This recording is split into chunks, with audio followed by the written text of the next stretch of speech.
விஜய்க்கு வக்காலத்து வாங்கிட்டு இன்னைக்கு அஜித் அவர்கள் வந்திருக்காப்ல. சரி, அஜித் அவர்கள் யாருங்கிறத சொல்லி ஆகணும்ல, அதற்காக இந்த பதிவு. அஜித் அவர்கள் வேற்றுமொழிக்காரர் தானே. அஜித் அவர்கள் கட்சி ஆரம்பிச்சு அரசியலுக்கு வர போறாரு அப்படின்னா அவர் மாற்று மொழிக்காரர், அவருக்கு இந்த மண்ணுக்கு என்ன சம்பந்தம் இருக்கு அப்படின்னு நம்ம சொல்லலாம். அதுல ஒரு லாஜிக் இருக்கு. இப்ப அவர் பாட்டில் படம் நினைக்கிறாரு, அவர் பாட்டு அவர் வேலை பூர்வீகம் இது கிடையாது அப்படின்னு. உண்மையிலே கிடையாது தான். அஜித் அவருடைய பூர்வீகம் எது சொல்லுங்கப்பா. உடனே சொல்ல, சென்னையில தான் பிறந்து வளர்ந்தாரு. சென்னையில பல பேர் பிறந்து வளர்றான். பூர்வீகம் எது? அஜித் அவருடைய அப்பா ஊர் எது? பாலக்காடு.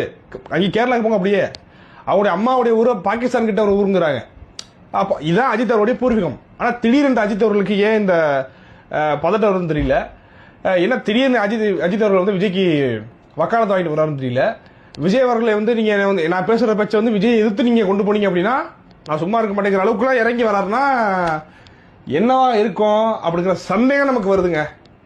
இது என்ன திடீர்னு அஜித் அவர்களுக்கு வந்து தன்னை தமிழன் என்று ஒரு நாள் சொல்லுவாங்களா? யாரும் சொல்ல மாட்டாங்க, சத்தியமா சொல்ல மாட்டாங்க. தெரியாத நபர்கள் வேணா அஜித் ரசிகர்கள் வந்து இன்னைக்கு சொல்லிட்டு தெரியலாம் அஜித் அவர்கள் ஒரு தமிழர் என்று. விஜய் அவர்கள் மீதே சந்தேகம் இருக்கிறது. அவர் தமிழர் என்னங்கிறது நமக்கு தெரியலங்கிற மாதிரி சந்தேகம் இருக்கிறது. ஆனால் இப்ப வரைக்கும் வச்சு பார்க்கும்போது அவர் தங்கச்சி மடம் ராமேஸ்வரத்துல இருக்கக்கூடிய தங்கச்சி மடத்துல பிறந்திருக்காரு. ஒரு வெள்ளலார் சமூகத்தை சேர்ந்தவர். அதனால அவர் தமிழர் என்பது. அஜித்துக்கு எங்க இருக்கு பூர்வீகம்? எதுக்கு முதல்ல சொல்லணும்? அஜித் அவர்கள் சொன்னதுனாலதான் இப்ப திருப்பி நம்ம சொல்ல வேண்டியிருக்கு. அஜித் அவர்கள் நன்றாக தெரிந்து கொள்ளுங்கள், தமிழ் குடியில் பிறந்த தமிழை தாய்மொழியாக கொண்டவர்கள் மட்டுமே தமிழர்கள். தமிழ்நாட்டில் வந்து பிறந்தவங்களாம் தமிழர் கிடையாது. புரிகிறதா? இதெல்லாம் மனசில் வச்சுக்கிட்டு இந்த மாதிரி ஸ்டேட்மெண்ட்லாம் கொடுக்கணும். இது வந்து ரொம்ப முகம் சொல்கிற விதத்தில் இருக்கு. இந்த மாதிரி என்னை வந்து ஒரு நாள் இந்த ஊர் வந்து என்னை தமிழர் என்று சொல்லவே சொல்லாது.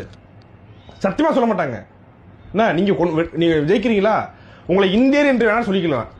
இந்தியாவில இருந்து போய் வந்து ஒரு சாதனைகளை புரிஞ்சிருக்காருப்பா அப்படின்ட்டு உங்களை வாழ்த்தலாம், அவ்வளவுதான்.